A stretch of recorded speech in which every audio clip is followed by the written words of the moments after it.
भगवती पुरस्वामिनी जगदंबा रेणुका माता भगवतीच्या कृपेने सद्गुरूंच्या आशीर्वादाने आजची ही महापूजा इथे संपन्न होते।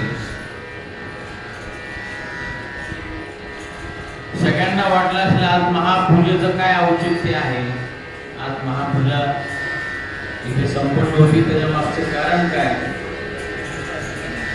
आजच्या दिवशी पुणे शहरामध्ये जे सद्गुरू बाप्पा महाराजांच्या आज्ञेने मासिक उपासना जी सुरू झालेली आहे त्याला 9 वर्ष पूर्ण झालेले आहेत।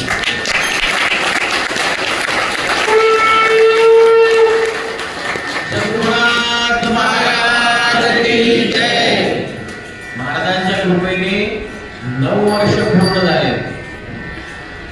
2018 ला सुरू झालेली ही उपासना आणि सद्गुरूंच्या कृपाशीर्वादाने हा उपासनेचा प्रवास आपण सर्व त्याचे साक्षीदार आहोत, सद्गुरूंच्या सान्निध्यात आहोत, ही फार मोठी कृपा आहे।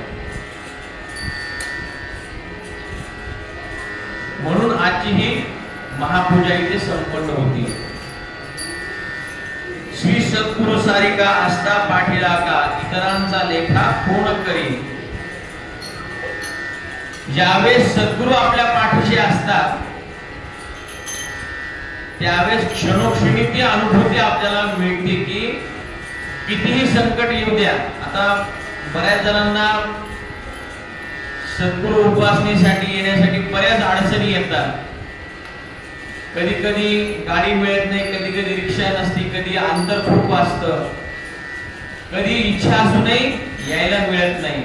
पण सद्गुरूंची कृपा झाल्यानंतर ह्या सगळ्या अडचणी ह्या दूर होतात।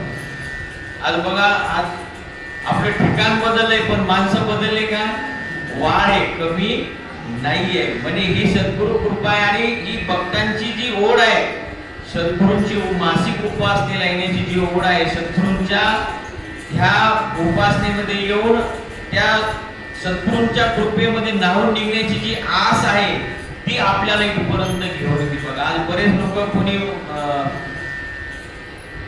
खराडी बायपास काय बरेच लांबून आलेले, मग हे इथं आल्यानंतर मग ज्ञानदेव महाराज म्हणतायत कल्पतरू तळवटी जो कोणी बैसला काय वाणी त्याला सांगू दोची। हे कल्पतरू वृक्ष आहे महाराजांच्या सानिध्यामध्ये, हे महाराजांच्या सानिध्यामध्ये, भगवतीच्या सानिध्यामध्ये जो कोणी बसतो, जो या सद्गुरू उपासनेला तो हे कल्पवृक्षाच्या छत्रछायेखाली बसतो। जो जो वांछला तो केला। जी इच्छा आपण मनामध्ये करू सद्गुरू आपल्याला निश्चितच त्याची प्राप्ती करून देणार आहे। पण आपल्याला त्या कल्पतरू वृक्षाच्या खाली येऊन बसायला लागेल, घरी पलंगावर बसून होणार नाही।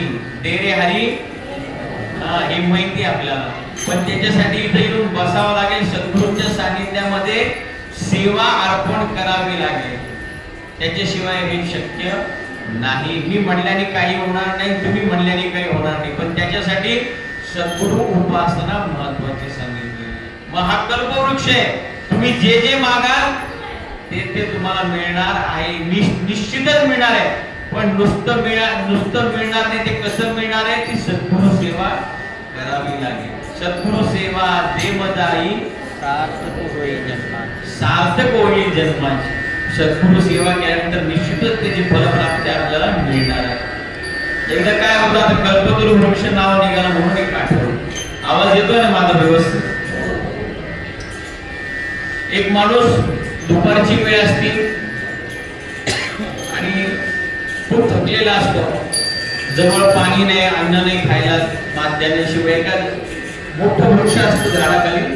आता पाय थकून गेले म्हणून थोडं आराम करा म्हणून बसला आणि मनात विचार करू लागला की अरे काय एवढं दुपारची वेळ झालीये, जीव लागलाय, होऊ लागलाय, तळमळ होऊ लागली, थोडंसं पाणी मिळालं असतं बरं झालं असं म्हणला की असं गार माठ समोर दिसला, त्याच्यात गार थंडगार पाणी, आणि त्याने पाहिलं अरे आता आपण म्हणत लगेच पाणी इथं हजर झालं, भरपूर पाणी पिला, तहान भागली, पण तिथं तहान भागली, तिथं काय झालं, आशा वाढली. आता काय वाढलं, आशा वाढली. आता आणि पाणी तर मिळालं, पाणी मिळालं, आता जर छान भूक लागलेली आहे.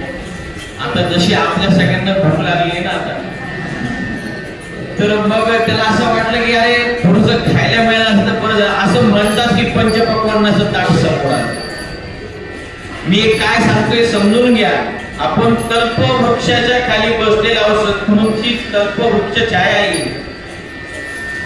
स्मरण केलं, पंचपक्वान्न आले, खाऊन घेतलं, छान वाटलं एकदम.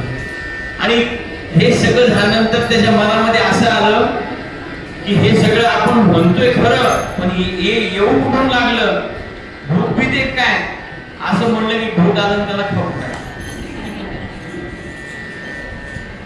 आपण कल्पवृक्षाच्या खाली बसले, पण तिथे लोभ नसावा.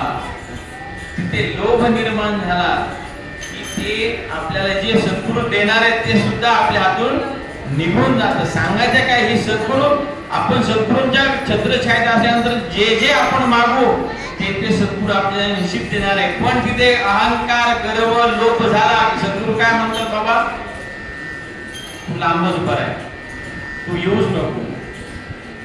कारण की